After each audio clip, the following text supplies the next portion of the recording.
Hello, আসসালামু আলাইকুম। শখের খামার ফরিদপুর থেকে ছোট্ট একটা শর্ট ভিডিও নিয়ে চলে আসলাম। তো আজকে থেকে আমার ব্রয়লার মুরগির আর কি খুচরা কিছু কিছু বিক্রি করা শুরু করে দিছি।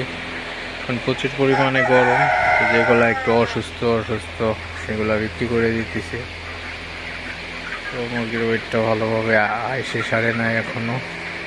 তো এখন এই অবস্থায় বিক্রি করে দিলে অনেক লস হয়ে যাবে, তো কিছু কিছু বিক্রি করে দিতেছি। তো প্রত্যেক দিনই 2টা 3টা করে মারা যাইতেছে, এমন অবস্থা। গরমের জন্য মুরগিগুলো একদম অসুস্থ হয়ে যাইতেছে। ঠিক আছে।